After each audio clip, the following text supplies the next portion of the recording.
Look, you're a smart girl, Jody.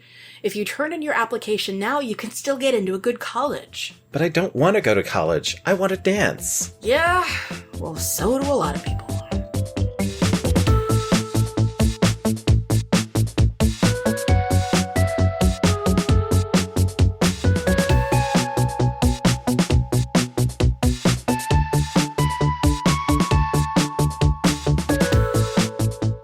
Hi, Gila. Hi, Rob. How are you today? I am quite well, thank you. How are you? I am doing well, and I am excited because Because? this is episode 313 of Modern Technology Watches. Modern Technology Watches. I know that podcast. That's that podcast where you, Rob Vincent, And you, Gila Drazen. show each other films from our combined collection because we are, in fact, a married couple of film geeks with pretty divergent tastes. We are. And this is the third season finale. It is the third season finale. Our seasons are made up of 13 episodes each, and this is the final episode of the third season. Wow. I feel like the third season has been, long. It's been a long season, yes. We kind of slowed down production for a bit. We meandered a bit to get here, but we're here. But yes, we're here, and this is a little passion project of ours, and we can, frankly, spend, the time we can on it without breaking ourselves, and that's part of the fun of it, right? Absolutely. I think that's part of the charm of this whole project. And, hey, you know what's exciting? What's exciting? That's my pick. It's your pick. Mm-hmm. Today. It's your turn to choose a movie. It is my turn to choose a movie. You have something in mind for this. I really do. I really, really do. And when you see what it is, you might understand in part. Okay. Okay? All right. So, I will be right back. Okay. You're going to take a walk over to our DVD, Blu-ray movie shelf, and I have my eyes shut so I can't see what you're doing, but I will keep the mic warm by saying that the previous episode took a while in post-production. We recorded it in November and December. I'm back. You can open your eyes. And my eyes are open. Okay. So part of why I chose this is because we are recording on Super Bowl Sunday. This is what you'd call some counter-programming. Okay. But also, I really like this movie. All right. And I think there's one more reason that you'll see when I hand you the DVD case. Okay, well, I'm curious. Let's have a look. You have just handed me something called Center Stage. Hell yeah, I did. Special edition DVD of a movie called Center Stage. Hell yeah, I did. And this, just from the cover art here, looks like a dancing movie. Center Stage, Life Doesn't Hold Tryouts is the tagline. 2 thumbs up, Roger Ebert and Richard Roeper. Okay. And I don't immediately recognize any of these people on the cover. Okay, I'm going to point out one face. Point out one face. Is that Zoe Saldana? It sure is. Okay. All right. You want to explain why Zoe Saldana is in current sort of yes discourse? We're currently in the throes of the Oscar season. And it's the dog days of the Oscar campaign, I think. And this year's most nominated film, for reasons that we definitely do not understand, is a film called Emilia Perez. Zoe Saldana is A, nominated for an Oscar, and B, has been winning a bunch of the pre-Oscar awards. Like, she's the odds-on favorite to win Best Supporting Actress at the Oscars next month. And I think we can say it is the considered opinion of the Modern Technology Podcast Network. Yes. That Emilia Perez sucked. Oh, God, it was dog shit. It was awful. It was horrible. It was so bad. It made me want to take my finger and put it through my ear into my brain and swirl it around. Rest in peace, Max Wright. Seriously.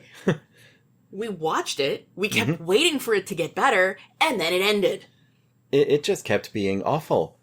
And, it is nice, the fact of it is nice that a movie can happen that is a story about a trans woman, played by a trans woman, some milestones covered, but it was just a very bad movie. Like, if you're going to write a movie that's about a country you're not from, about a life experience you haven't had, you know what is usually helpful in that regard? Research!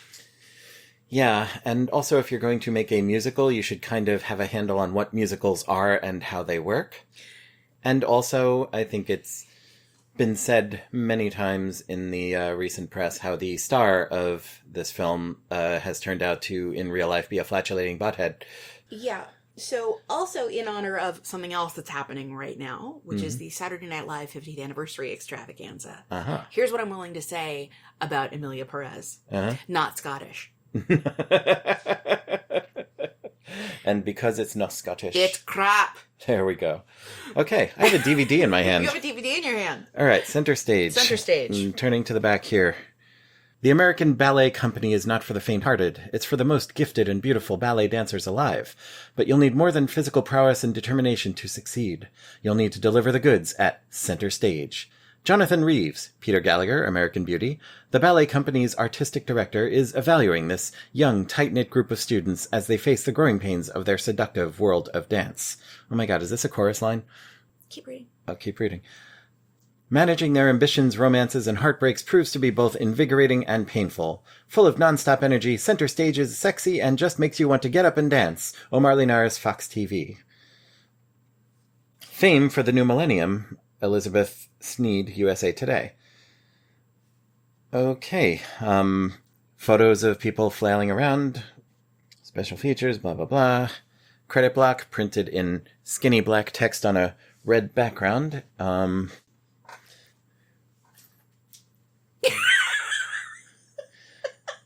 shining a flashlight on this so I can see it because I don't have reading glasses on and I am decrepit. Center stage. Amanda Schull, Zoe Saldana. It's Saldana on here. This was her first movie. Okay, so she hadn't claimed the Enya yet. Correct. All right. Susan May Pratt, Peter Gallagher, Donna Murphy, and Ethan Stiefel. I don't know any of these people. Yada yada. Written by Carl Hickinen. Produced by Lawrence Mark. Directed by Nicholas Heitner. None of this rings anything for me. I see copyright 2000. This is a movie from 2000. About dancing. About dancing. No sign of Julia Stiles, though. No, Julia Stiles was not in this. Okay. I mean, there are enough leotards and, like, tight ponytails in these photos to make you think Julia Stiles should be in it. But, no. Okay. Well, whatever's going on in this DVD case, it's something that you felt worthy of the season finale of this particular podcast here. Yes, this is a movie. So obviously we'll get into this more in the later section, but as you can see, it came out in the year 2000. In the year 2000. It came out in the spring of that year. In the year 2000. When I was a sophomore in college. Some of my formative movie-going years. I'm so excited. Okay. I remain hopeful. So, why don't we have our pal Torley play some music for the folks? I love this plan. And we will load this in the machine and check out 2000's Center Stage. 2000's Center Stage.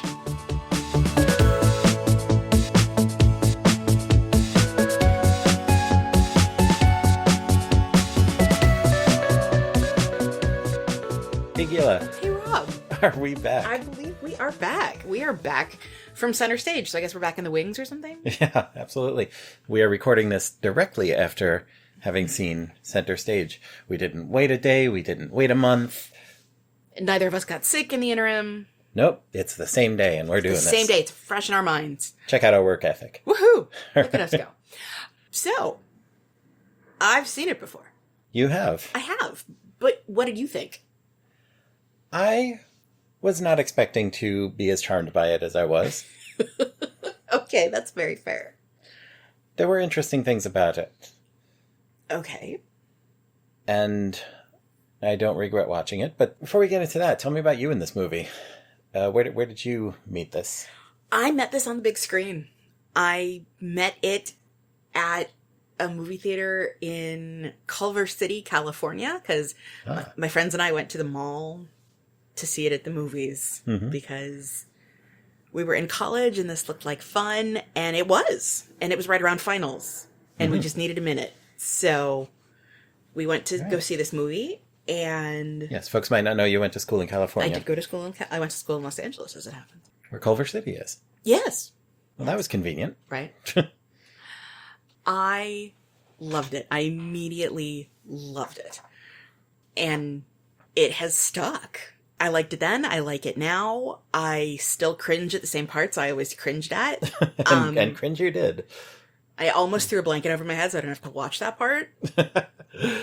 We will definitely get into that. But so did you choose to see this particular movie, or was I it? did, yeah. We'd all heard about it, thought it sounded like fun. One of my most exciting moments since moving to New York was passing Sasha Radetsky on a crowded street and not just melting into a puddle right there. and Charlie. We'll do the cast and get We into sure who that is. will, but that is cute. and I love this movie. I have always loved this movie, and there are people who got launched by this film. Mm-hmm. Like, again, Zoe Saldana, this was her first movie. Mm-hmm. And the cast is some actors, some dancers, and a figure skater. A figure skater? Mm-hmm. Huh.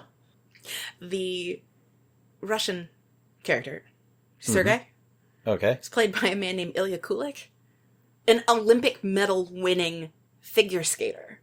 Mm-hmm. Jody and Charlie, both portrayed by professional dancers.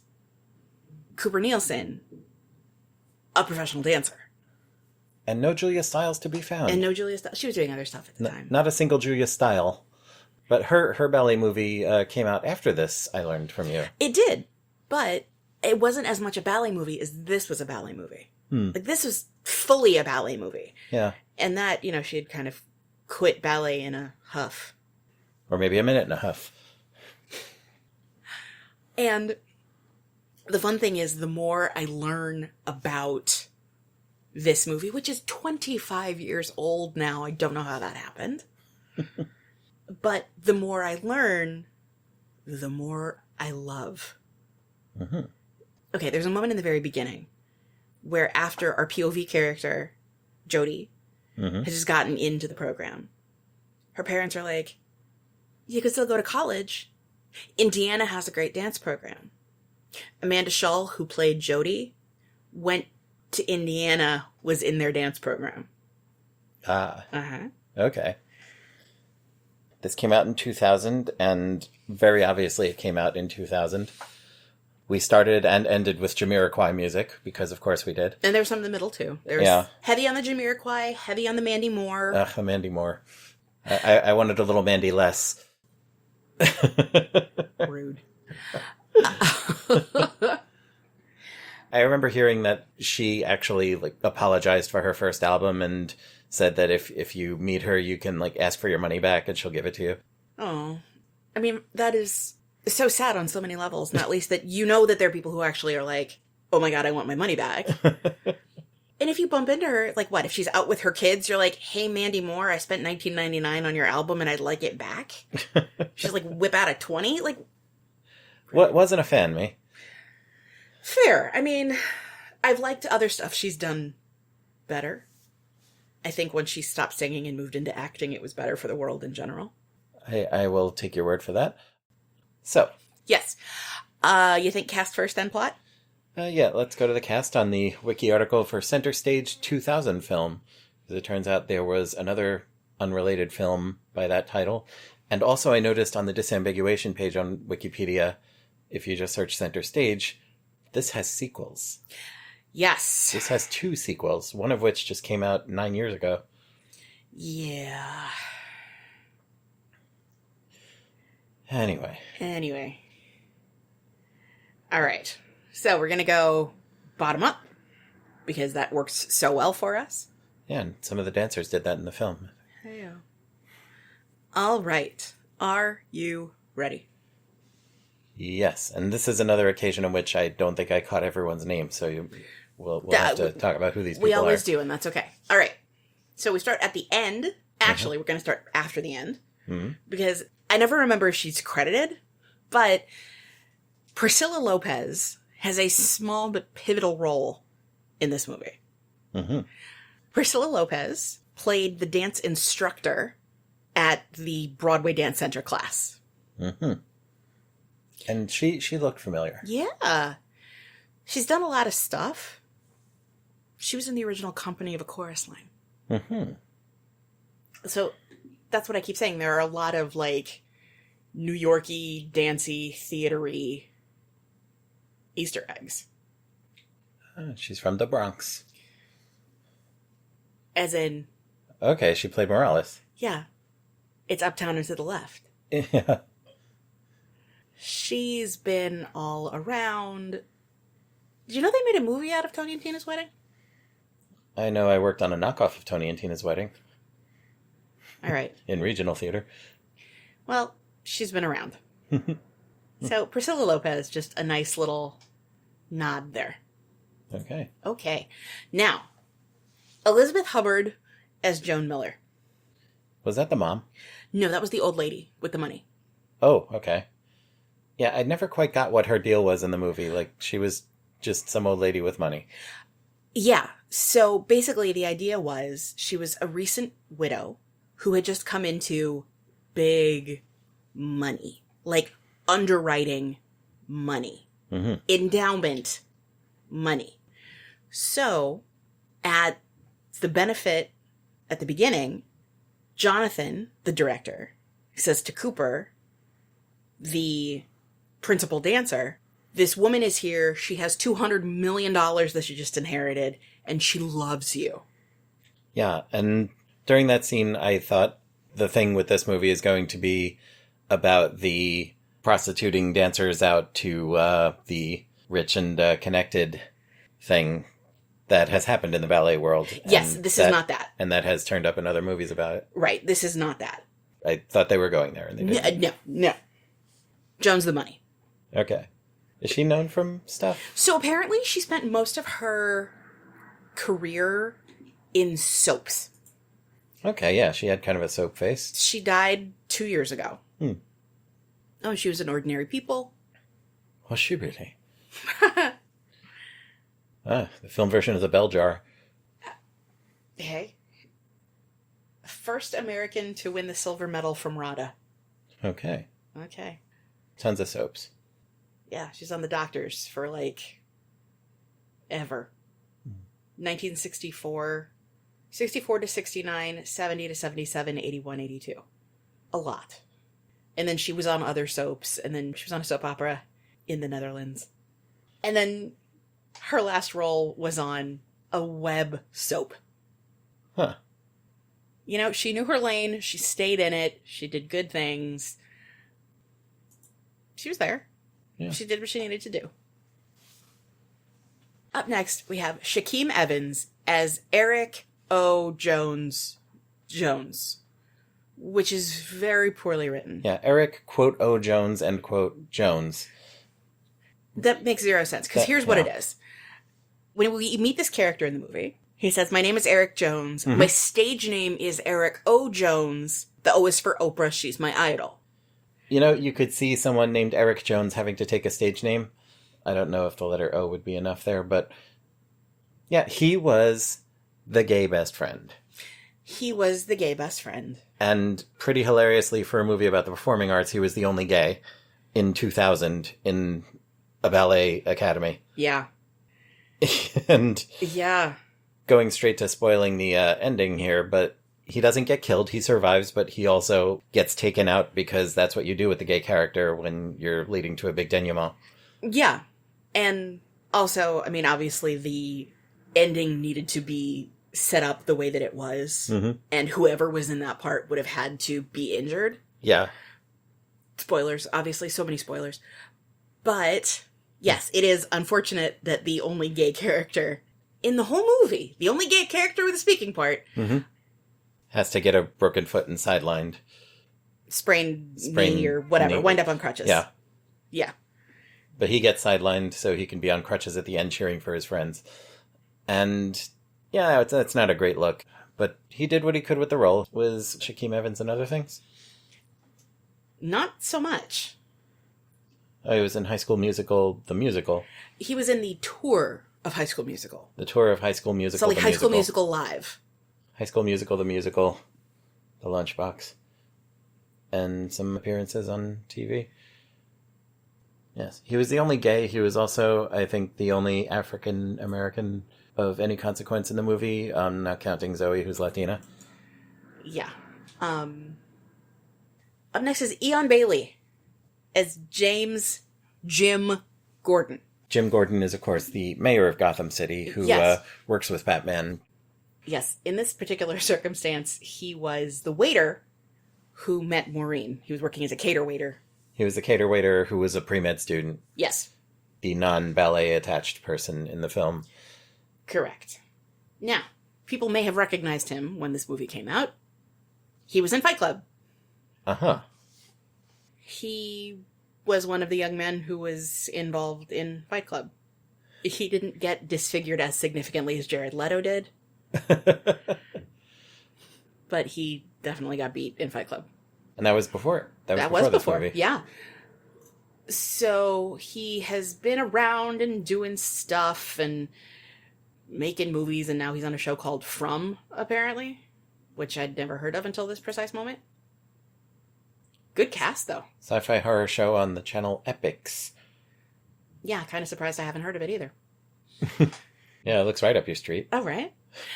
I mean, it's got Harold Perrineau. I will follow him almost anywhere. So, I think there is a lot to be said for the fact that in this movie, on this DVD, the main extra is extended dance sequences. Mm-hmm. This movie is not about the acting. Yeah. Barely about the plot. Mm-hmm. This is a dance movie. Except they don't show a whole hell of a lot of the dancing either, except for the final number. Right, but you get, like, classes. But you don't see dancing. You see rehearsing. You see rehearsal. It's about... And people getting yelled at. It's a dancer movie. How about that? Cassie! Cassie! Don't dance! The girl in the yellow trunks. Anyway, so far we have had an actor, Mm-hmm. an actor, Mm-hmm. and an actor, Mm-hmm. but only one of them had to do any dancing at all. Mm-hmm. And now, up next, Ilya Kulik as Sergei. And as you just mentioned, this was a figure skater, right? Uh-huh. Still is. Yeah. Yeah, he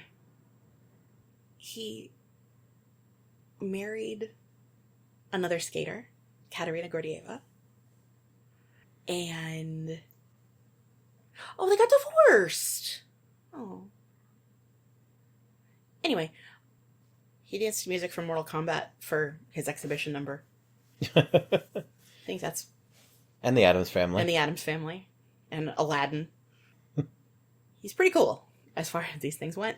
Okay. Uh-huh. And in this movie, he was just the Russian dude. Yeah, I mean, in this movie, he was the third roommate, and he was there to balance. Yeah, except he kind of like showed up and then didn't do anything else. Well, yeah, because ultimately, you get a lot of groups of three, Mm-hmm. right? You have the 3 girl roommates, Mm-hmm. the 3 boy roommates, that group of 3 girls who are all... I mean, there's always some overlap. So Anna and Emily and Maureen. Yeah, he was there to keep the numbers even. Okay. And everybody else is hoping that at the end of the year they'll get asked to be in the American Ballet Company. Mm-hmm. He wants to go to San Francisco where his girlfriend is, because they had been in school together for 4 years and then she was a year ahead and was in San Francisco now. He wants to go to San Francisco to be with Galina. Well, okay. I think this is his only acting credit. Ilya Kulik. Ilya Kulik. Okay, next, Julie Kent as Kathleen Donahue. Julie Kent is a dancer. Oh, that one. Yeah, that one. She was a principal dancer with American Ballet Theater at the time. Yeah. Yeah. And, if I'm not mistaken, she married the director of the American Ballet Theater. Oh, hey, looky there. Kent is married to Victor Barbie, former ABT principal dancer and associate artistic director, and former Washington Ballet associate artistic director. So she married the artistic director of the theater she was in, and then she got cast. As the dancer who did that. Yeah. Huh. She's made 2 movies. This and a movie called Dancers that came out in 1987. Okay. I doubt she was cast for her acting prowess. So Julie Kent is now the co-artistic director of the Houston Ballet. Mm-hmm. She does some beautiful dancing in this movie. Mm-hmm. She's a beautiful dancer. Kind of an unfortunate picture of her on her wiki article. If I had to guess, I'd say that's like a Zoom screenshot. It looks like one. I can't believe no one can find a better picture than that of her. Okay. Next, we have Donna Murphy as Juliette Simone. And I kept thinking that I knew her from something. And the other thing that she kept bringing up for me was she looked like a white version of Maya Rudolph. Huh. So I'm trying to think if there's anything that you would know her from. She was in Star Trek Insurrection. Yes, okay. She was Captain Picard's love interest in that movie. Oh. Well, okay. Oh, she was Rosalie in Spider-Man 2. She was Dr. Octopus's wife in Spider-Man 2. Opposite Alfred Molina. Yes. As in the line, "Oh, Rosie, I love this boy." She was Rosie. Shows you how much I remember about Spider-Man 2, I'll tell you. We'll have to throw that on at some point. I mean, I've seen it. I saw it. Yeah, it's in the a theater. fun one. It's probably the best one of those. I like Alfred Molina. Who the hell doesn't? There's an episode of SVU where he was horrible and his mom showed up. Alfred Molina's mom? Angela Lansbury was playing his mom. Oh, wow. And it was a crossover episode with Law & Order Trial by Jury, which lasted for one season. So you never get to see the end of the crossover because Trial by Jury is like... And so those episodes aren't anywhere. Oh, wow. So you just see Alfred Molina and Angela Lansbury being awful. Spoiler alert, he's a rapist. In the show, I'm given to understand he's a lovely human being. By all accounts, yes. Yes. Born in Corona, right here in Queens. Grew up on Long Island. Mm-hmm.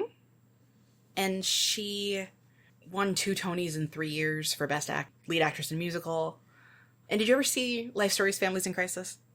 Rings a bell. All right, it was an HBO thing, and it was like equivalent to After School Specials. And they were like, Yeah. Right, I know we've talked about this before. Mm-hmm. And there was one where it was about a terminally ill kid. Okay. And she was in that one. It's called Someone Had to Be Benny. I think she's fabulous.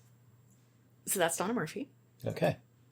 Okay, Sasha Radetsky as Charlie Sims. And which one was Charlie? The dreamy one? Young John Mulaney? Yes. Yes. Who, again, ironically enough, is actually older than John Mulaney, but this was 25 years ago. Right, he looks like a young John Mulaney in this. Yes. He is a professional dancer. He's done a couple of dance-related acting things, but primarily a dancer. Mm-hmm. He was a soloist with ABT. He's now the artistic director of ABT's studio company. Mm-hmm. He's from California. He's been dancing his entire life. I bumped into him on the street in New York and managed to, keep my wits about me. Okay. And ABT is probably, is that what they were going for here with Yeah, ABC? I mean, they couldn't actually say it. No, yeah. they were saying American Ballet Company. Yeah. And it's... American Ballet Theater. In real life, it's the American Ballet Theater. And it was the American Ballet Academy as opposed to the School of American Ballet. Or the People's Front of Judea. But, given what they filmed, where they did it, it was very clearly, they just couldn't get the permission to say ABT. Sure. So they didn't. Okay, so that's Sasha Radetsky. The problem is, because we're not dealing with primarily actors here, there's not a lot to talk about. Okay, Ethan Stiefel as Cooper Nielsen. Ethan Stiefel. Yes. Or is that Stifel or Stiefel? I believe it's Stiefel. I mean, if it were my name, I'd probably pronounce it Stiefel, too. How about Stiefel? Oh, Stiefel. Stiefel is German for boot, according to this wiki article. Yeah. So he was born in Pennsylvania and raised in Wisconsin. Uh-huh. So Wisconsin claims him. Sure. He was a principal dancer with American Ballet Theater from 1997 until 2012, so right at the height of his powers in this movie. Mm-hmm. And yeah, he and Julie Kent were the principals at this point. And then his wife was also in this movie. Who was also a principal with American Ballet Theater. Well, now, yeah. Well, all right then. Ethan Stiefel. Even Stephen. Dancer, director, choreographer. He was in the sequels. Mm-hmm. And apparently...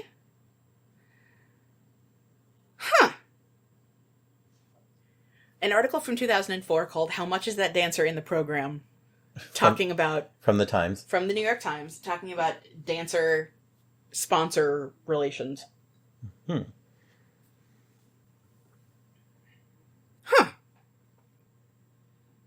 So...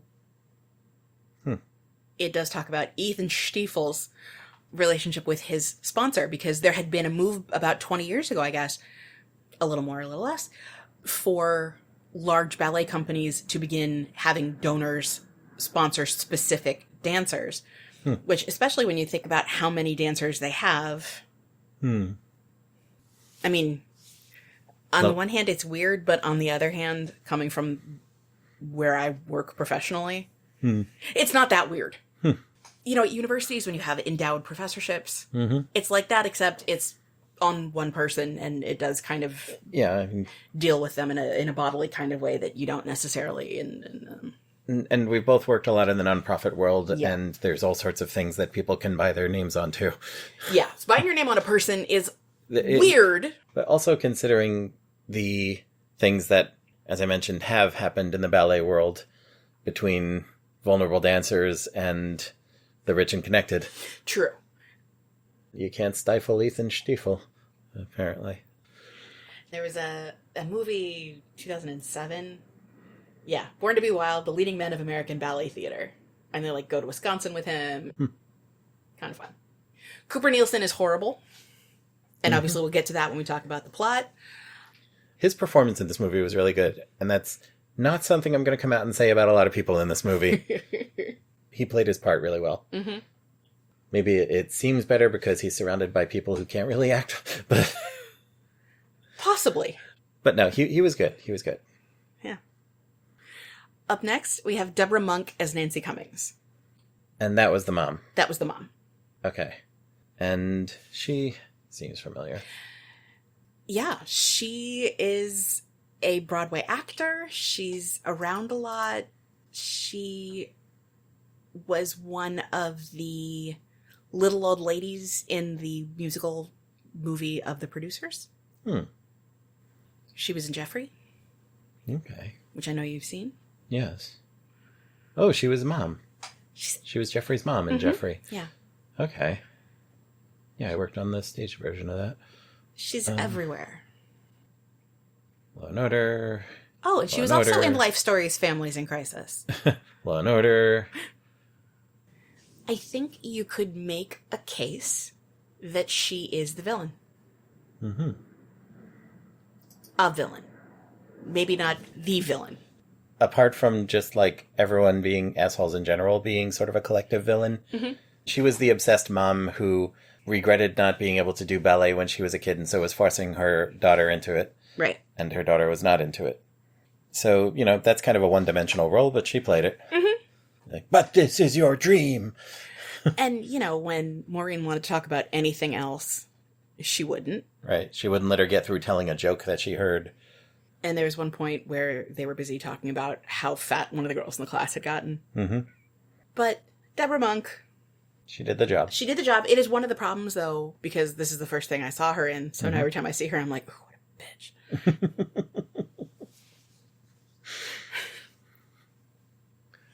You didn't have the feet, Mom. I don't have the heart. Yeah. Okay, Peter Gallagher as Jonathan Reeves. And I had completely missed that Peter Gallagher was in this movie. I didn't notice it on the DVD case. He's the one person I really recognized. Of course, he's Peter Gallagher. He's that guy.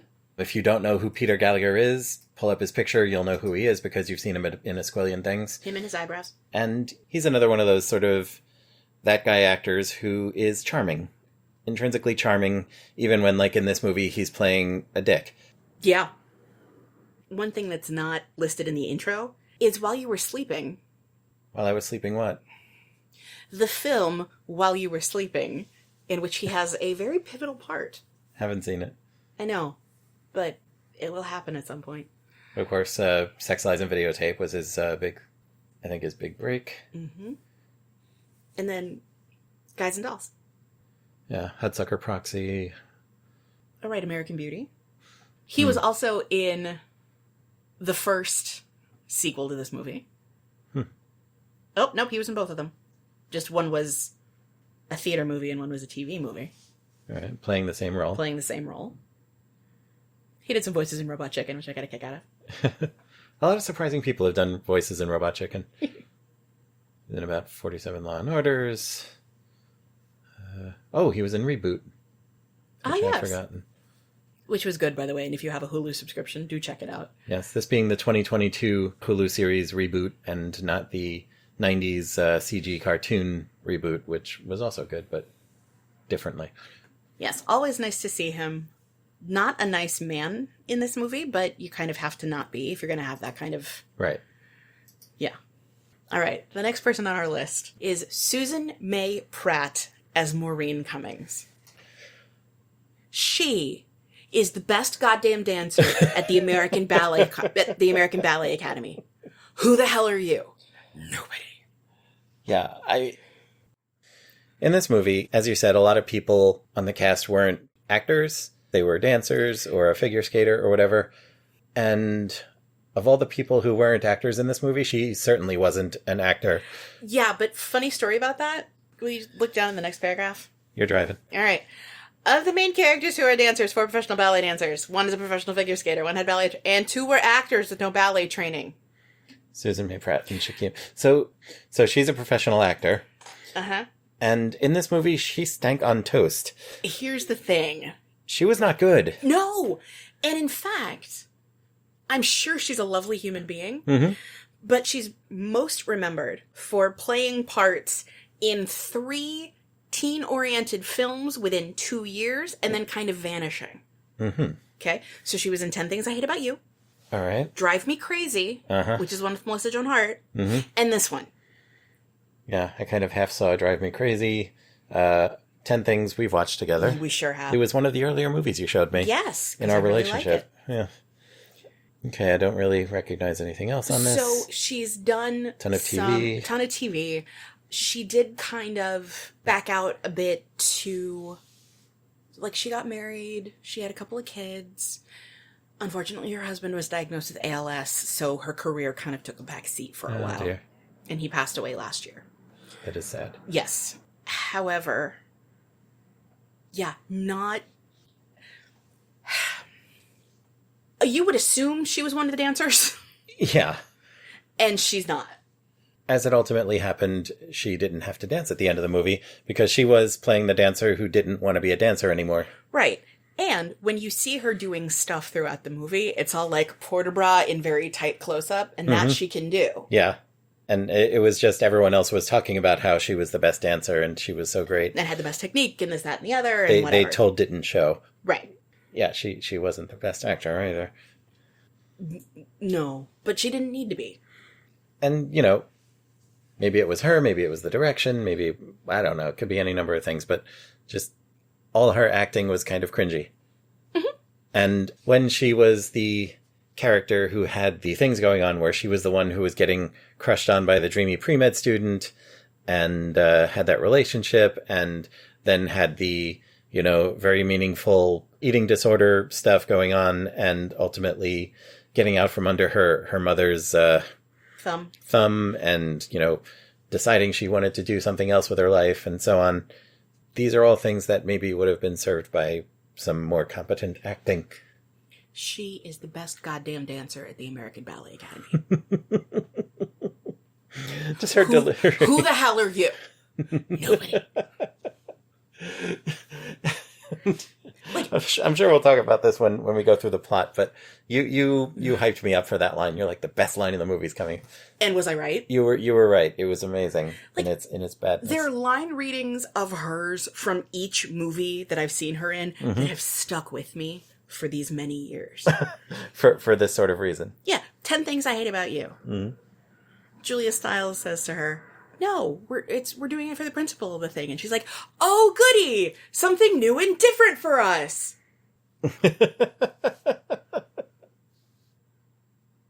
Well, okay. The best goddamn dancer at the American Ballet Academy. Mm-hmm. Who the hell are you? Nobody. I love this. so much. Dance 10, acting 3. Aren't body doubles amazing? Mm-hmm. And speaking of which... Zoe Saldana. Zoe Saldana. Eva Rodriguez, who didn't have an Enye at this point. This is her first movie. Yeah. So we should explain Enyes for people who may not be familiar. Yeah. So an Enye is the little jobber over an N that makes it go nya. Yes. And she uses the diacritic now, and it's Zoe Saldana. I guess at that point she was basically being credited as Saldana. Well, also it was her first movie, and I felt like they probably couldn't.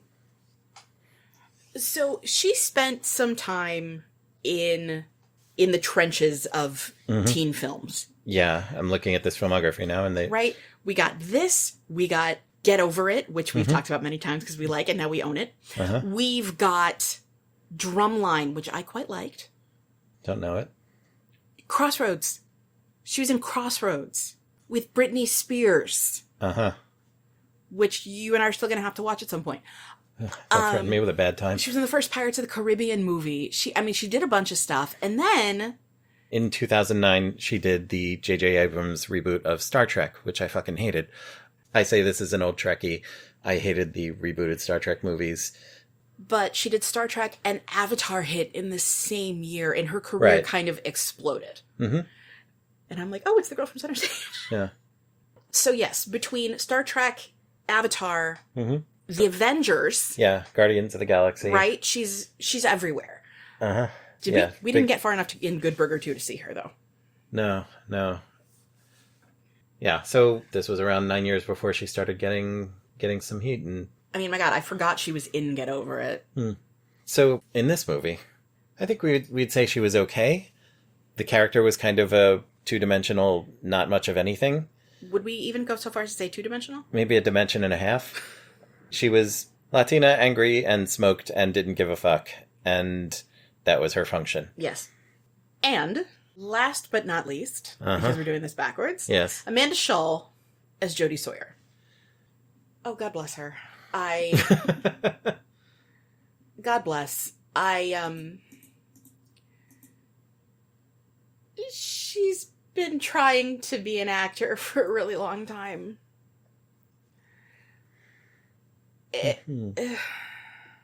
Okay, so she was a ballet dancer. Yes, when this happened, she was an apprentice at the San Francisco Ballet. She had gone to Indiana for 2 years in the dance program. Then she got a scholarship to the San Francisco Ballet School and left Indiana. But yes, when they say there's a good dance program in Indiana, that is kind of a nod to the fact that that's where she went. Okay. She's from Hawaii.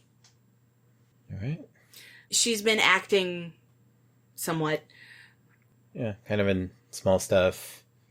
Oh, she was on Suits for the last couple of years. Or she was recurring for a while, and then she was...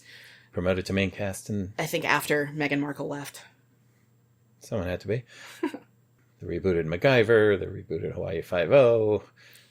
Some Hallmark movies. Okay, so that sort of trajectory. And next she's going to be in Spider Noir, which is exactly what it sounds like. And you're looking at that wiki article right now and making such a face. Well, okay, I feel bad and I apologize to this actor. But I looked too quickly. And I thought it said his name was Poopala. And it's Papula. My apologies. Yeah, he worked with Dick Poop. No, but Spider-Man Noir is Nicolas Cage playing a film noir version of Spider-Man. And she's going to be in this. Is this live action? Okay, the cast is good. Yeah. So, this is something I'll probably check out. I'll watch Nicolas Cage in anything once. So, that's the cast. Yeah. She was there. She was there. She was kind of the only one with any sort of... I guess they tried to give her some sort of personality. And it basically amounted to the naive girl going to the big city and thinking that the first guy who shags her is her new boyfriend and they're in love. She did okay, I guess, with the material. And, she was not bad at the dancing. And part of my curiosity is, how we talk about how hard it is for good singers to pretend to be bad singers. Yes. And I wonder how much work she had to do to, fuck up her turnout right all the time. Yeah, how good a dancer do you have to be a bad dancer in this until you learn the dancing? Because, well, even when you learn the dancing. Yes. Because one of the underlying subplots of this whole movie is she's a bad dancer. And she's a bad dancer for reasons that she can't fix. Yeah, she's a bad dancer because she has, quote, the wrong body type. The wrong body but type. But they never really elaborate on that. She has bad feet. And it wasn't necessarily, like, a weight thing. I was a bit confused about that. Because, like, the wrong body type, are they saying she's too fat to dance? Because, you know, there was the whole thing with, you should see the nutritionist. And right. So Emily was too fat to dance. Jodie, I think the issue was she wasn't as tall. She wasn't as long. She, you know, like she didn't have the classical body type. Not she was too fat. Right. That was a different discussion with somebody else. But I think the upshot of the end was that she was good as she was in a world that was able to see her for her gifts. Right. We'll talk about that. Yeah. But a dance that was made on her, she was breathtaking. Yeah, she wasn't bad in this movie. Also, at the very end, you know, at the very, very end, she's got like the heavy makeup and she's doing the... I always thought she looked like Jenny Garth at the very end. Well, you take any sort of 90s mainstream attractive blonde girl and put dark lipstick on her and you've got a Jenny Garth. Fair. Fair. Also, I am fascinated by the fact that the two lead men in this movie both wound up married to girls who dance in this movie as well. Stella Abrera is married to Sasha Radetsky, and Gillian Murphy is married to Ethan Stiefel. So, that's center stage. Are you ready? Are you ready to plot? Kind of an extensive plot on Wikipedia for this. After a series of countrywide auditions, 12 young dancers gain entry to the American Ballet Academy, which is loosely based on the School of American Ballet, the affiliate school of the fictional American Ballet Company, which it doesn't say here, but is the analog of American ABT. Ballet Theater. Yeah. Now, we do see 2 auditions. 2. And we meet 4 incoming students. Yes. Like a chorus line in the beginning, there are crowds of people all dancing with numbers pinned to them, and it's like, okay, we're keeping you, getting rid of you. I never get cut this early. So we meet this girl, Jodie, and you hear them saying, oh my God, look at her. Bad turnout, bad feet. Yes, but look at her. And that's something we keep coming back to, which is a lot easier to do on film because you can like point the camera at her and she's all you see. Also, side note, the woman who plays Jodie's mom is a woman named Marianne Plunkett. Marianne Plunkett. Marianne Plunkett. Why do I know this name? Marianne Plunkett is a British actor. She, on Broadway in For Me and My Girl, she was the lead. She played Mrs. Rogers. Yes. In A Beautiful Day in the Neighborhood. She played Mrs. Rogers in A Beautiful Day in the Neighborhood. Well, okay. At the end of the year, a final dance workshop will determine the 3 boys and 3 girls who will be asked to join the company. And of course, you said 33.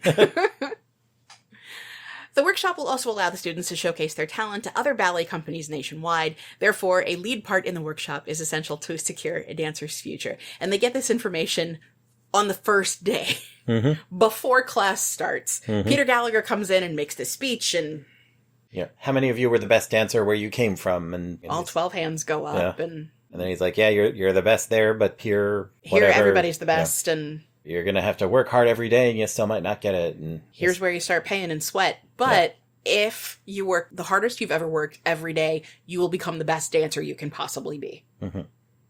That may or may not be the kind of dancer I have room for in the company. Yes. Okay. The film focuses primarily on star student Maureen, naive newcomer Joey Sawyer, and smart aleck Eva Rodriguez, as well as Jonathan Reeves, the company's aging choreographer and director, and Cooper Nielsen, the company's star dancer who also wants to choreograph.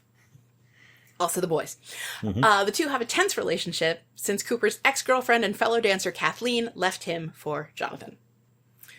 Maureen is a closet bulimic who is miserable despite her success at the ABC until she meets handsome pre-med student Jim, who shows Maureen what a life without ballet could look like, much to the dismay of Maureen's controlling stage mother, Nancy. Now, I think this article is doing a lot of editorializing on what, like, this isn't really the sequence things happen in, or kind of an accurate description of the course of events. Yeah, no. Also, do we think Maureen was bulimic the whole time, or was that new after the pizza? I don't know. I don't know if that was meant to be the first time she was going and throwing up her food, or if that was just establishing that it's something she did.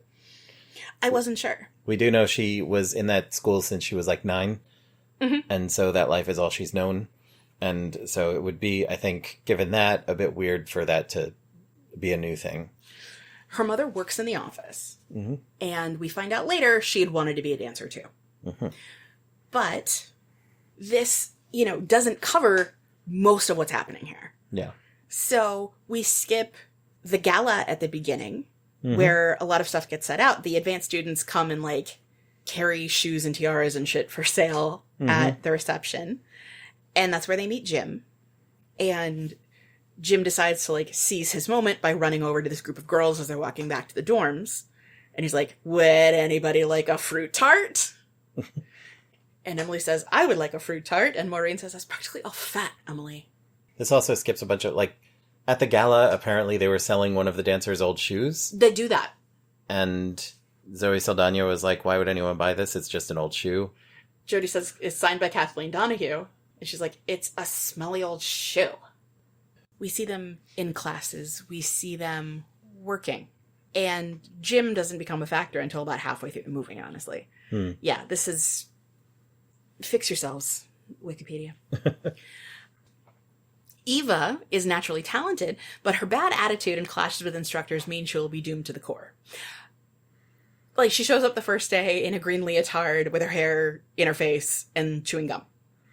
Very obviously what? You don't fit in here. Because she's, working class and Latina and from Boston. Yeah. And she smokes. It's hilarious that they try to point out smoking as something that would set her apart from the other ballerinas in this school.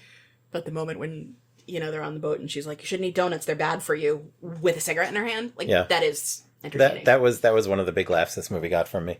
Another one was Zoe stomping her cigarette out with the point of her ballet slipper. Despite her passion and energy, Jody struggles in class due to poor footwork. It's poor turnout. But yes, during the very first class, one of the teachers leans over to one of the others and says, who let that disaster in here? And in all the class sequences, it's, Jody, you're doing this wrong. Jody, you're doing this wrong. Jody, you're doing this wrong. Jody, fix this. Eva, you're doing great. Maureen, you're amazing. Come show us the best technique in the school. Which, the other function that Sergei fills? Sergei Exposition. Skate. Yes. Yeah, this movie kind of establishes the hell out of itself, right? Yeah. Kind of in a row in the beginning. So Jody and Eva and Charlie and Eric and Sergei. And Bob and Carol and Ted and Alice. Yes. So the 5 of them, the 4 new kids we meet, and Sergei, the Russian kid whose girlfriend left, so he has no friends, kind of become a unit. Yeah, a little squad. A little squad. And at one point, they all go out dancing. Jody has just been told that maybe this isn't the right path for her. Peter Gallagher's like, well, you're not very turned out. So that needs work. And you don't have great feet. And she responds and says, Margot Fontaine didn't have great feet. Yes, and he's like, when Margot Fontaine was on stage, you couldn't take your eyes off of her. Foreshadowing. Yes. Kind of politely saying, maybe this isn't for you, honey. And so she's having a crisis of, this existential crisis now. Like, what am I for? So Eva's like, all we ever do is take class. We're going to go out. So the 5 of them go out salsa dancing. Which is hilarious and cringe because you've got this salsa dancing club that they're all at.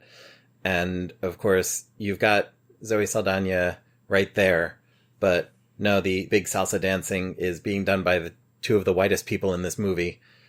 Going, hey, let's go and do this. And now we're having fun and discovering how great this is. And then Zoe Saldana is like, oh, no, I'll show you salsa dancing. And so she and Eric get up and do a little something that the camera doesn't show you a hell of a lot of because it's focusing on the white people.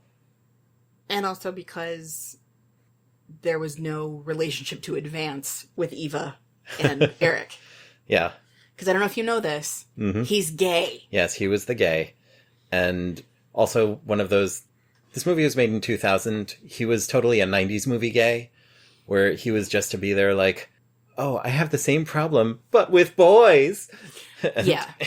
Oh, God. This movie did not treat its non-white, non-straight characters with a lot of interest. Mm-hmm. Yeah, so white people showed up and saved salsa just like they saved jazz a few years ago in American cinema. Exactly. And here we are. Jodie's parents and teachers attempt to convince her to leave the program, but she refuses to give up on her dream. Jodie's parents were in the first scene, and we haven't seen them since. We haven't even seen her on the phone with them. Mm-hmm. When were they trying to counsel her out? Yeah, I don't know. While attending a modern dance class, Jodie runs into Cooper, who encourages her love for dance. The two have a one-night stand, and Jodie becomes infatuated with him despite his indifference to her afterward. Yeah, and this is where you were basically clenching your entire body. I was watching you in the seat here just trying to will the scene to go by quicker. Can you blame me? No, I can't. But this also glosses over the whole, what I thought was one of the cuter moments of the movie, where she finds the modern dance studio and just swans in and is like, do you have a class? Any class, just not ballet. Mm-hmm. Next thing you know, she's in this class full of people and she sees them and no one's being like mean girls bitchy to anybody or anything. There's none of this drama. Just everyone's hanging out and having fun and, chilling out. Two of them are sharing a muffin. They're sharing a muffin. They're laughing and joking around with the teacher, with each other. It's very chill. It's very friendly. And they start just doing these modern dances. And she's like, why can't my ballet be fun like this? Well, and she had said that at the club, too. She said to Charlie, why can't all dancing be this fun? Yes. He said, all dancing in this fun. She's like, maybe for you. And yeah, it's Priscilla Lopez when they're about to go through the routine the final time. She's like, don't worry about the steps. Yeah. Just dance the shit out of it. Yeah. That was fun to watch. And I was in dance classes as a kid, as a child. I never really liked doing it, but it was just something that I did. Much like I was put in soccer for a while, and I fucking hated that. But it was just where my family told me I was going N times a week or whatever. So it was a thing, and so, I got used to it, I did it, whatever. I was never all that enthused about it. I didn't keep up with it. But I was in there for something like 5-6 years of my childhood, which when you're a kid is forever. Obviously that was nowhere near my teens or this level. It was not in pro level, it was just, a suburban dance studio, which first was in a family's basement, one of the two families that was running this studio. It was in the basement of their house, which they finished out into a studio out in the burbs. They were successful enough that it ended up being a studio in a strip mall, which I understand is still there now. It was what it was. And it led to me, at least, you wouldn't know it to look at me, but I'm a pretty good dancer in general. I have fun with it. I understand body movements and things. But I also sort of get the vibe of what they're doing here, even though now, as a fan and a frequent consumer of performing arts, I will watch musical performances, I will watch concerts, I will watch shows and plays and musicals and things. Never been all that enthused about going to see a ballet. I would probably watch one and, see what they're doing there and have some appreciation for it if you just plunked me down in the seats. But it's nothing that I really seek out anymore. But I think this movie was sort of just reminding me of a lot of what the whole sort of vibe is like, what the world is like. Mm-hmm. And I remember for the vast majority of the time I was in those classes, I was the only boy. So kind of bringing back a little of that feeling of being in this room full of that going on and feeling like I'm not exactly like all these other people. So coming at it from that perspective, watching this, it was an interesting experience. And the other thing I thought was really interesting was the way that Eva, they're like, oh, Eva had attitude. But one of the things she had attitude about was the way that the teachers were treating her friend. Mm-hmm. So, okay, she showed up to class chewing gum. She showed up with her hair not in a perfect bun. Mm-hmm. But the only time she really yelled was when Juliet was yelling at Jodie in front of the whole class. Yeah, yes, she hears you. Jesus Christ, she hears you. Everyone can hear you, and everyone can see how hard she's working. Mm-hmm. Oh, but the reason I brought up the club was also because they all come into pas de deux class the next day hungover. Yes. Jody kicks Charlie. Eric groans before he picks up Eva. Sergei drops Maureen. And they're all just laughing about this, and the teacher is not having it. Careful with that one. You break it, you bought it. Yes, that was another of the big laughs this movie got out of me. And they're like these very serious ballet students, but they're also having fun. And like Maureen sees them having like a sponge fight because their punishment was to wash all the mirrors in all the studios. And Maureen sees them like goofing around. And, oh. Yeah, I didn't know what that was about in the moment. I was like, okay, is she going to go off and like tell the teachers that they're having too much fun and be that character? But just be sad. But no, she was just sad because she didn't have anyone to pal around with. And given that she was supposed to have been in that school so much longer, you would have thought she'd have built up some sort of squad of her own. But... Well, potentially, but, you know, she's been in the advanced classes for a really long time. People get hired out. Right. You know, they leave. So she was just by herself. And also, it's interesting because every time you see people sitting and talking, they're only talking about who's going to get into the company next year. Mm-hmm. So, like, they're at the club, and they're talking about who's going to get hired. Yeah, people have to be forced to sort of get out of ballet mode and just have regular human interactions. And there is an entertaining, I find it funny, the sequence where Sergei is trying to find someone to dance with at the club. Oh, yeah. And these two girls are like, so you're from Russia? Why are you here? And he's like, well, I'm a ballet dancer. And they start laughing because they're like Bridge and Tunnel, New Jersey girls who are at a club in New York. Mm-hmm. And you can tell he keeps striking out. So later in the evening, he's speaking to a woman, and she says, Russia, huh? What are you doing here? And he takes a shot, and he's like, mafia. And her eyes light up, and then they start dancing. Yeah, which was funny. It was funny. And she was also an older woman than the rest of them. Yeah. Which for this movie meant she might have been like late 30s. Yeah, I was going to our age, maybe a little maybe. older. Oh no. So Jody is chasing Cooper all over the Lincoln Center compound. Like you do. She goes and stands in the wings at one of his performances. It's bad. The one he's dancing with is teasing him about it because she knows that this girl is all gaga over him. And he's just like, whatever. He's like, she's in my ballet. Yeah. And she's like, yeah, she is a heartbeat away from tattooing your name on her ass. But it's while they're taking a curtain call, so they're doing it through like big smiles and clenched teeth. Yeah. And it's kind of fun. Yeah, that was fun. For the end of the year workshop, Maureen is given the lead role in the performance directed by Jonathan, while Eva is relegated to the core. Cooper choreographs a rock-pop music-based ballet based on his failed relationship with Kathleen and selects Jody to lead along with dancers Charlie and Eric. Now, side note, Jonathan's ballet was choreographed by Christopher Wheeldon. He has a screen credit for it, and it's literally just called Jonathan's Ballet. Yeah. Yeah. It's bad. The ballet? I mean, it's not exciting. It's kind of boring, I think. The Modern Number. Yes. Brought forth in 1992. There was a movie I showed you from 1992 called Brain Donors. Yes. Brain Donors was a remake of the Marx Brothers movie A Night at the Opera. But it was an attempt to sort of recapture the Marx Brothers type vibe, but in the early 90s in a comedy for adults. And it was written by Pat Proft.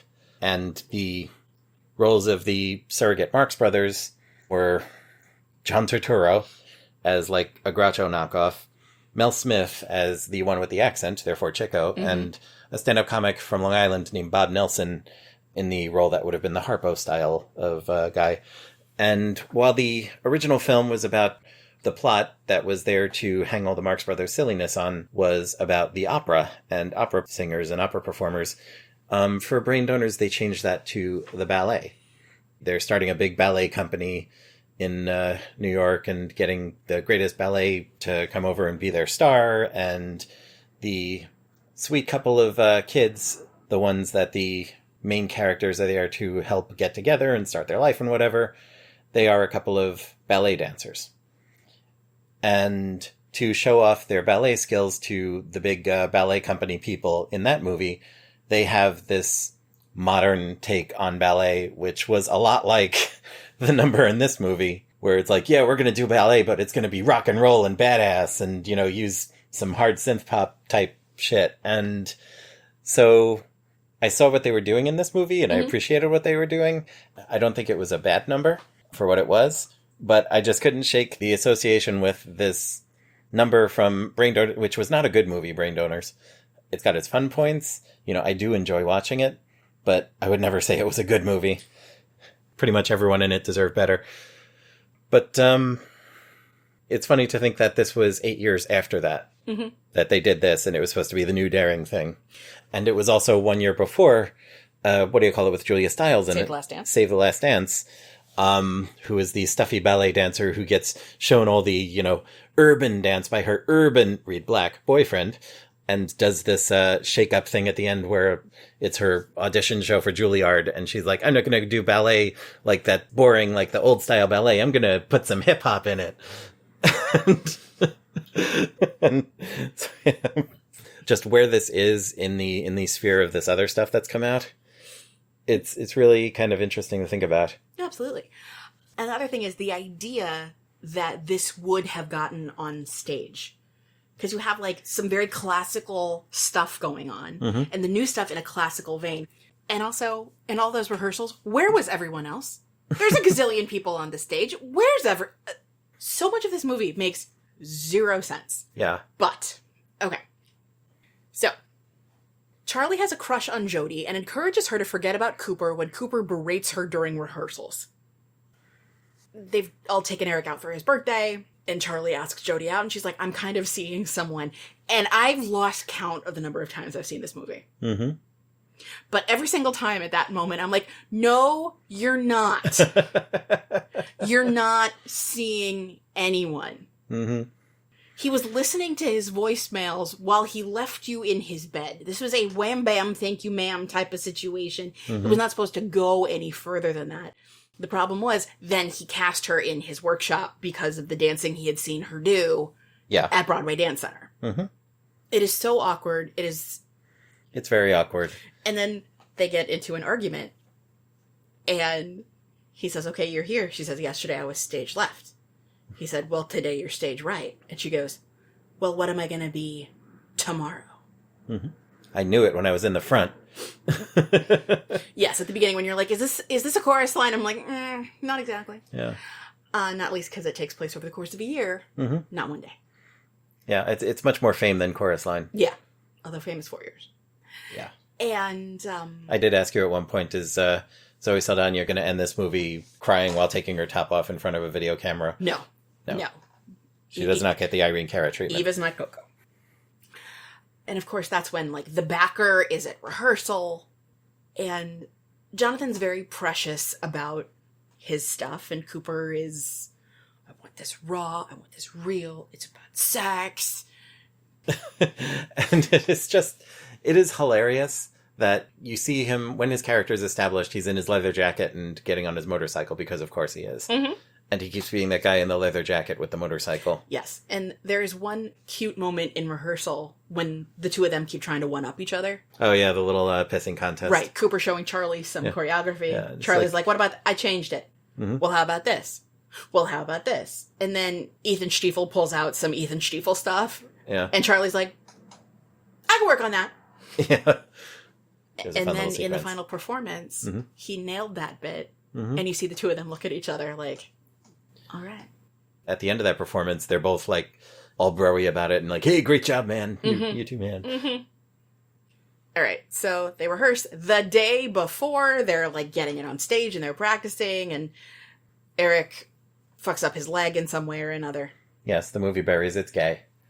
And again, you're making a movie about a school for the performing arts in New York in the year 2000, and you've only got one gay dude. Yeah. And the gay dude doesn't get to be in the big thing at the end. True. But, so Cooper said, look, the understudy can't handle it. If this is going on stage tomorrow, I have to be in it. Yeah, Peter Gallagher was not into that idea, but he's like, well, if not, I'm pulling the whole thing. Yeah. When Eric is injured during the final rehearsal, Cooper decides to dance the role himself, further inflaming the tensions between him, Jodie, and Charlie. Shaken by Eric's injury, Maureen goes to Jim and admits she no longer wants to dance. Meanwhile, Jody and Eva rehearse after hours, and Eva finally takes direction from dance instructor Juliet Simone. That is massively out of order. Jody and Eva had been rehearsing before, and Eva, during an early rehearsal, had gotten pissy. She said to her partner, "Ugh, the man's a fossil. He should be in a museum." And Jonathan says, "Ms. Rodriguez, do you have a question?" She said, "Yeah, what is this about?" And he looks at her and he goes, "The music. It's about an expression of harmony that is not of this world." And he was like, "Yeah, what the fuck ever. Okay, fine." Yeah. And then after that rehearsal ends, Juliet says, "I know you don't like him very much, and there's no reason that you would. He's arrogant, he's pushy, he's conceited." They're all like that. Every company director is like that. Every choreographer is like that. No matter where you go, you're going to bump into that. Yeah. But if you come back here and she hits the bar, she's like, "This is the place you come to. And this is where it all makes sense." Yeah, this is where you're always going to be home. So later, she walks by a dark rehearsal room, and it turns out Eva's in there. And she comes in and gives her some pointers. And you see her and Zoe Saldana, Eva, actually soften on one another and kind of get on the same page about it all. But this jumps around with the thing with Maureen and... The Maureen and Jim? The Maureen and Jim stuff, where he catches her purging. And he's like, "I'm studying medicine. He's like, "I'm not a doctor yet, but..." Yeah, but I know this is not good for you, and you're hurting yourself, and... "I'm not hurting. I'm helping. I'm making sacrifices for what I want. I'm working toward my goals." And he's like, "I have goals. Well, maybe my goal's harder than yours." And he's like, "I'm studying medicine. That's pretty good. Medicine is plenty hard, thank you." But that's when the this big fight line continues, happens. and they're at the door, and she's about to flounce out. And she says, "I'm the best goddamn dancer at the American Ballet Academy. And who are you? Nobody." And she leaves.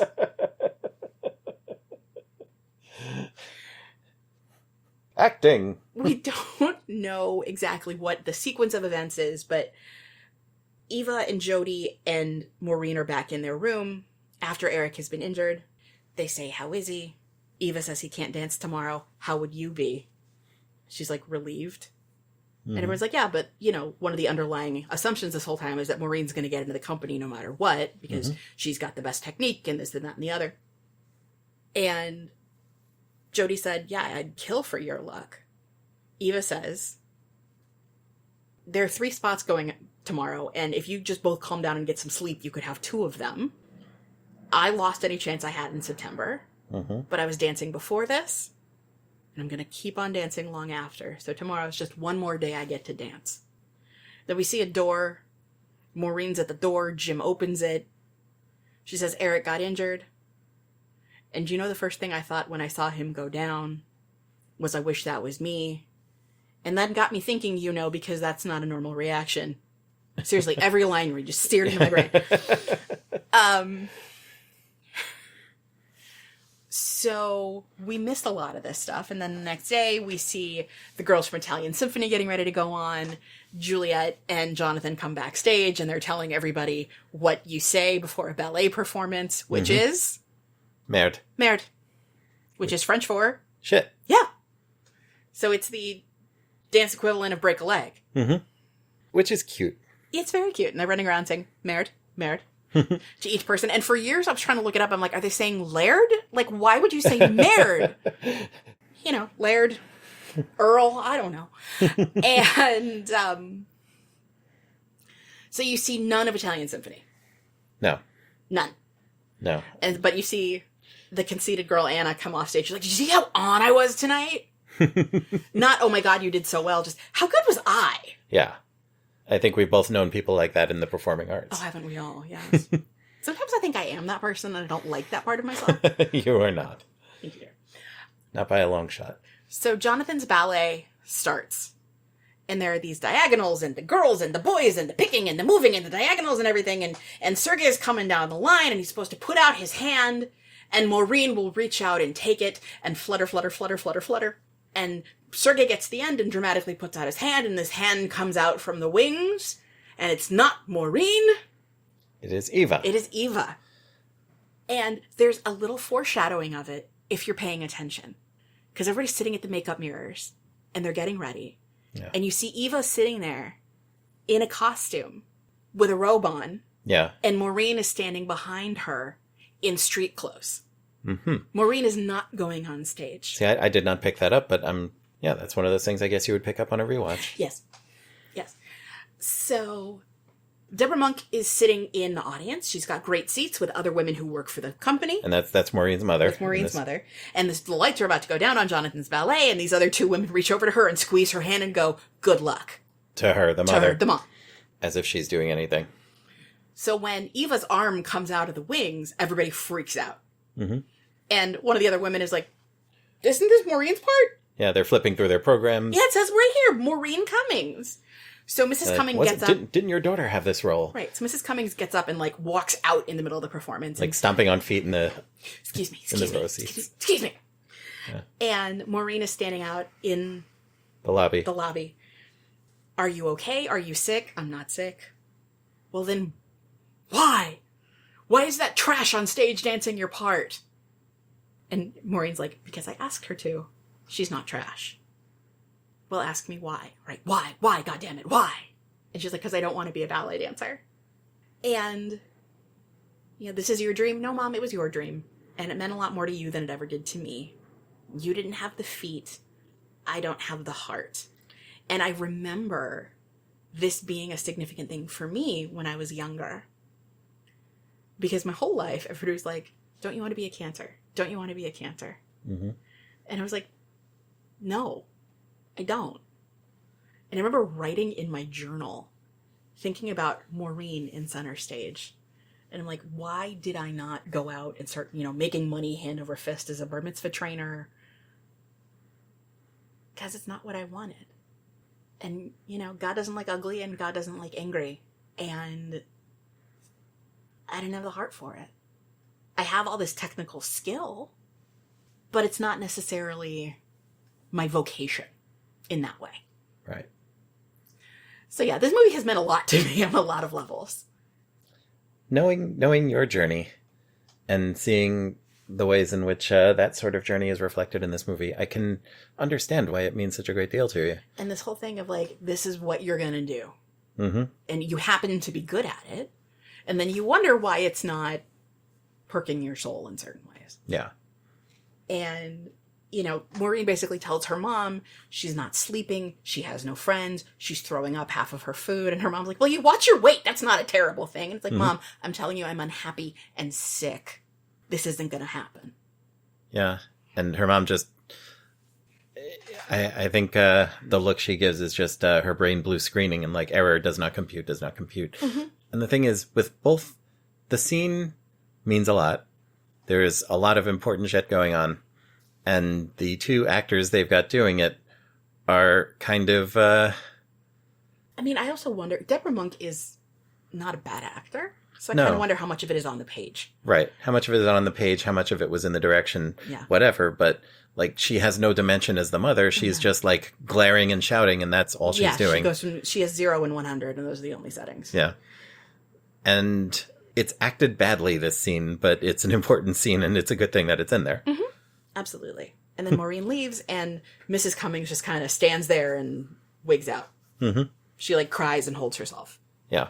Instead of holding her daughter who's freaking out. So, Who has left to go be comforted by someone who's actually seeing her as the her she is and not dance robot. Yeah. Also, I feel it worth mentioning, talking about the parallels with your own journey, and your heart wasn't in it to be a cantor. And you found other ways to keep that as part of your life. Mm-hmm. Just yesterday, we were at a performance where you sang, and you have done cantoring on a smaller basis, not as your full vocation, but you've definitely been commissioned to do so on certain occasions. Yeah. And it's a big deal, and your work is loved. And I appreciate it. And I feel like, I've always felt like, if it were my job 24/7, I would resent it like hell. But because it isn't, and you're in the place where you can maintain your relationship with it on your terms, I think the work that you do ends up so much better. Thank you. And it's fulfilling for you. It's fulfilling for the folks who you get to do this with and for. Mm-hmm. And, yeah. Yeah. It's a skill and it's something that I can do, but it's not the only thing that I do, and I think that helps a lot. Mm-hmm. Particular set of skills. And yeah, you're a good singer. Thank you. I direct attention again to the singing trophies you have on the shelf. All right, let's finish the wiki here. All right. Okay. Maureen doesn't show up at the workshop performance, and her lead part is given to Eva, who impresses the company and the audience. Now, her lead part is not given to Eva. She gives it to Eva because she has to, like, help Eva get ready. It's her idea to do this, and that's important.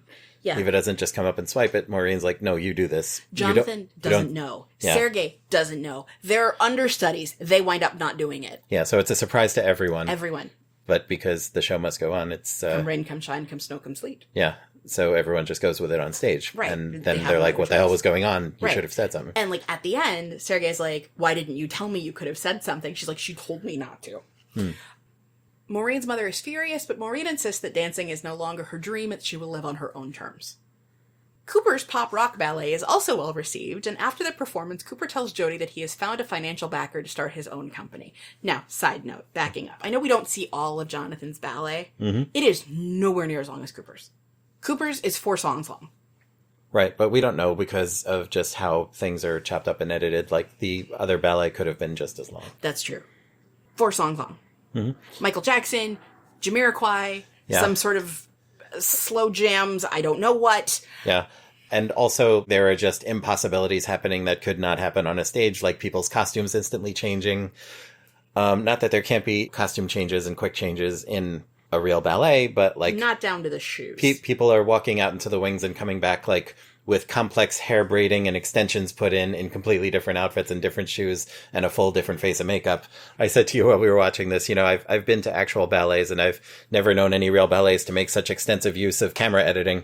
Right? And like there are definitely parts when they were performing to an empty auditorium. Oh yeah. No, they didn't even pretend that they had a full auditorium's worth of people watching while they were filming all this, because God only knows what filming all this must have been like. Oh yeah. Cooper's pop rock ballet is also well received, and after the performance, Cooper tells Jody that he has found a financial backer to start his own company. He invites Jody to be his principal dancer, and we're going to pause here for 1 second, because what's also happening is everyone's standing on stage and they're hugging each other, and it's all very nice. And then Jonathan starts meeting with the students to tell them who's gotten into the American Ballet Company, into ABC. Easy as 1, 2, 3. In fact, simple as do, re, mi. So they start meeting with the students one-on-one. Cooper comes, sits with Jody, and says, I'm going to start my own company. You'll be its star. What do you say? And then at that precise moment, they call Jody back to her meeting with Jonathan and Juliet. And she goes in and makes this little speech and says, listen, before you say anything, I want to thank you for making me into the best dancer I can be. And she's like, and if you're not going to offer me a spot, I don't want to hear it. And if you are going to offer me a spot, I don't want to hear it, because I'd be spending my best dancing years waving a rose back and forth at the back of the corps, and I'm better than that. So thank you for helping me be the best dancer I can be, because the best dancer I can be is a principal in Cooper Nielsen's company, and she just pieces. Before they've said a word. They had said nothing. Meanwhile, Eva has gotten into the company. Mm-hmm. She comes and has her little sit down, and Jonathan's like, that was disrespectful. It was rude. She's like, yeah, I'm sorry. No, I'm not. I'm not sorry. That was the best time I ever had. That was a really good ballet, Jonathan. Do you know that? And he's like, thank you. And you were wonderful in it. And we'd like to have you join us the company next year. And she's like, are you nuts? It's a very cute little scene. Yeah. And of course she jumps up and hugs him and everything. And he's like, oh, physical contact. I'm the standoffish teacher guy. But it was very cute because knowing that this was basically an audition for this company. So after Jonathan's ballet has ended, Juliet says to Jonathan and to Kathleen, who's sitting on Jonathan's other side, she was wonderful. And Juliet, who is a principal dancer in the ballet that they're all auditioning for, says, she was okay. Yeah. Because it's going to be competition for her. Yeah. So that, I always got a kick out of that. She was okay. Okay. So then everybody's filling up in the lobby. Everybody's changed. They're all ready for the party that evening. Eric is there, and Eva runs up and hugs him. Yeah, he's on crutches. And it must be mentioned how he was in the audience for the show, and at the end of the funky pop ballet, he did jump up on his crutches, and he didn't shout, "God bless us, everyone," but, you know, he might as well. You did. I did. But yes, on the way in, before the show started, Mrs. Cummings said, "Oh, Eric, I was so sorry." She's like, "Yeah." And he says, "Yeah, it was a sprain. Gonna be on crutches for 6 weeks. Just long enough to ruin my entire career." So Eva says to Eric, "I think Jonathan needs to have his head examined." Eric says, "Yeah," because and again, I'm just quoting now, he's taking head cases and cripples. They're both going to be in the company together. Mm-hmm. Charlie got into the company. Jody's going to be a principal in Cooper's company. And Sergei got into San Francisco with Galina. He's happy. Everybody's happy. Everybody's great. And so Jody tells Cooper that she's accepting his offer. Mm-hmm. He goes to kiss her. Yeah. She backs off and she's like, "Cooper, you're an amazing dancer and you're a great choreographer, but as a boyfriend, you kind of suck." And I'm like, he was never your boyfriend. Yes, but then she immediately runs off to her actual boyfriend, who is the other dancer guy. Not yet, but things are going to be happening. Right, she invites him to be her date for the party. And they kiss. Mm-hmm. And then...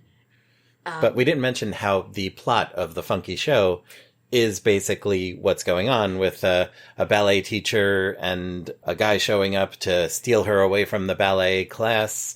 And he drives a freaking motorcycle onto the stage, which Lincoln Center would be totally cool with. Oh, absolutely.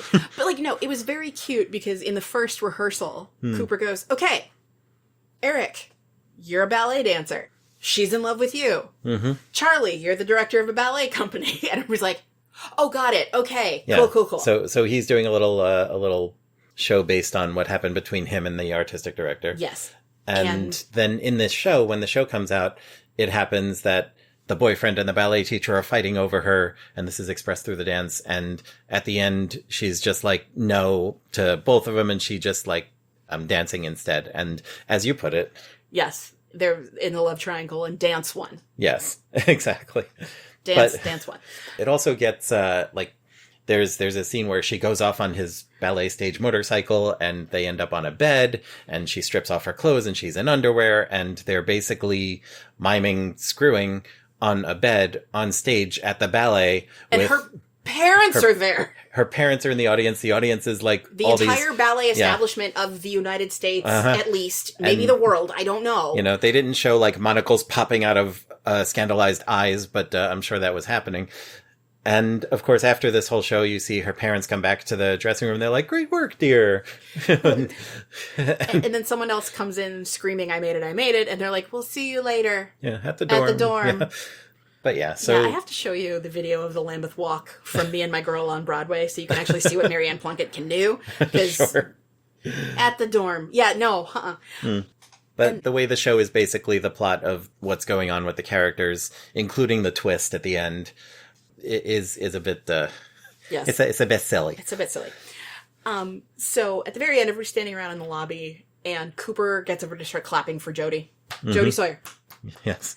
And then everybody starts, like, everybody's holding flowers they've gotten from friends and family, and everybody starts giving them individually to Jody. It's sweet and weird. And then over the credits, you see scenes of everybody doing what they're doing next. Yeah. So you see people warming up in a studio at ABC. And it starts with Kathleen Donahue, and you see Jonathan in the room.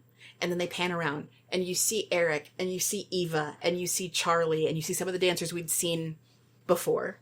And then it moves to a room that says San Francisco Ballet. And there's Sergei and Galina, and everybody's, you know, warming up at the bar and doing pliés and pot of shoes and stuff. And pot of shoe, yeah. And then you see Maureen in a school setting.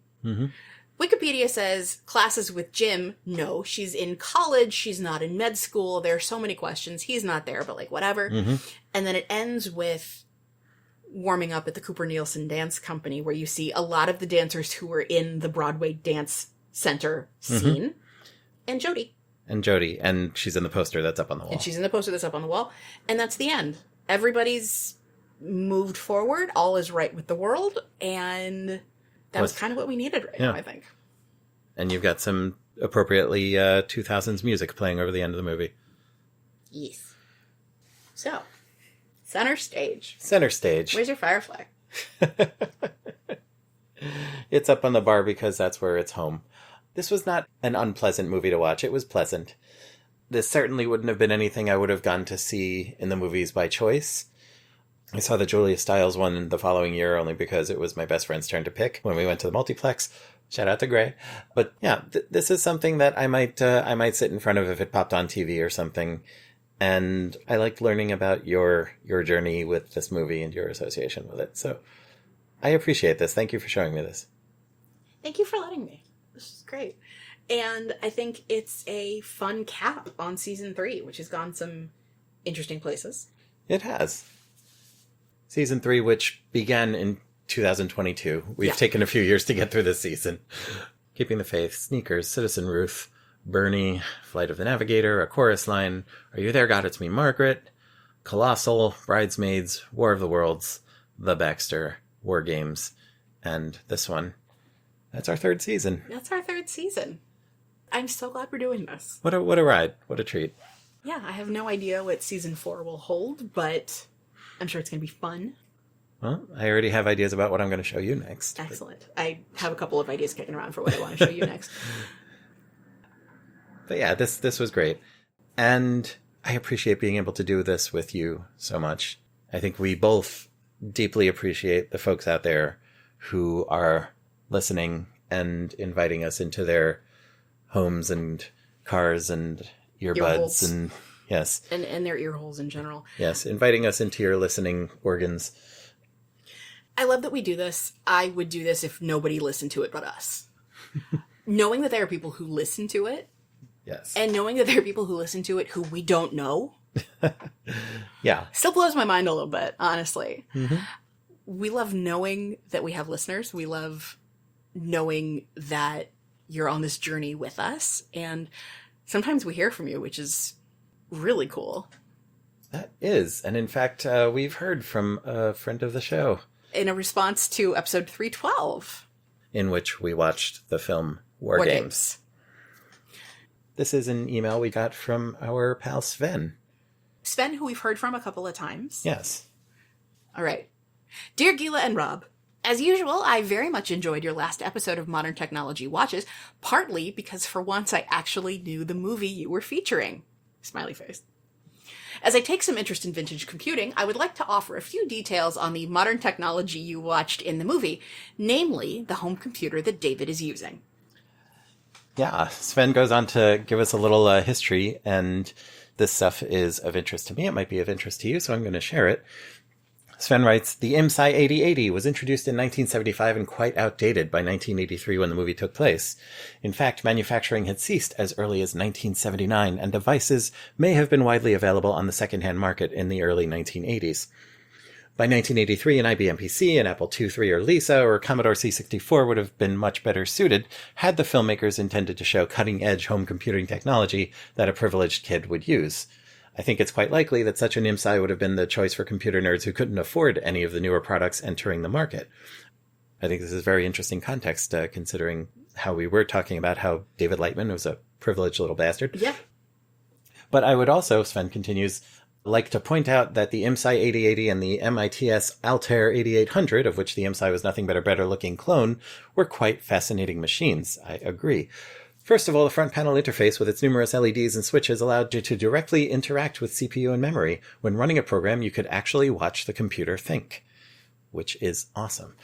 Second, MIT's Altair and its clones had a huge impact on home computing as we know it today. They were practically the first affordable option for building and owning a computer at home. For a brief period, MITS and its copycats were the sole dominators of a market segment that was, until then, deemed neglectable by established manufacturers of refrigerator-sized mini-computers. I love that, refrigerator-sized mini-computers. It's fabulous. Mm-hmm.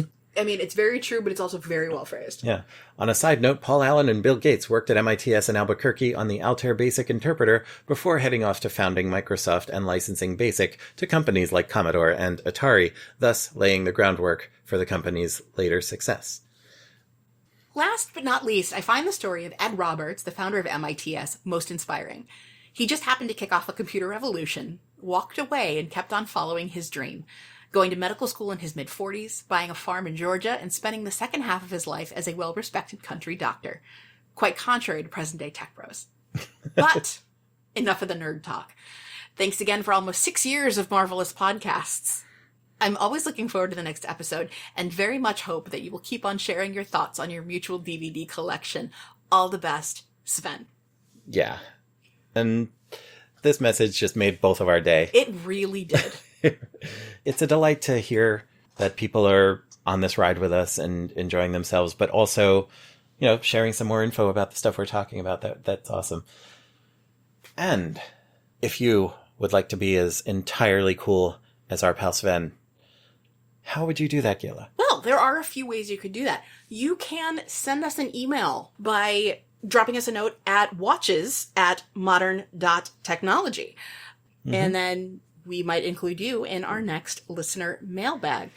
But if you're a more audio-oriented type of human being, you can also call us on the phone. We have a voicemail-only box. You can leave us a message, which we can play on a future episode. And that telephone number is United States number 1-929-399-8414. Yep. You can also go straight to modern.technology/contact on the web, and that'll take you to a page where you can fill in a box to email us, or you can click a link to call that phone number if you're surfing on a phone-enabled device. Get in touch with us, modern.technology/contact or watches@modern.technology. This is exciting stuff. This is exciting stuff. And, okay, so we kicked off the season with our 27th episode. Mm-hmm. This is our 39th episode. 39 episodes. 39 episodes. Of, as Sven pointed out, almost 6 years of doing this. Right? Yeah, we started doing this in May of 2019. We've gotten better over the years, I think. Yeah. And so, until next season. This has been Rob Vincent. And Gila Drazen. And we will catch you on the flip side. We will see you at the movies.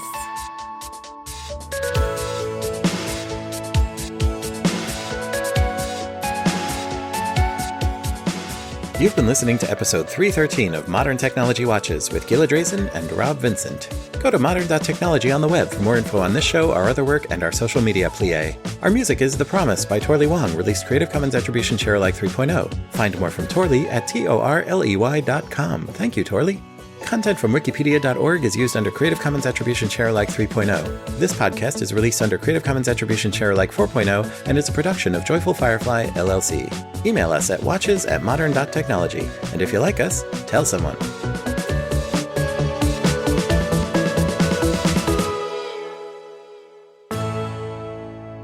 We didn't even talk about the soundtrack.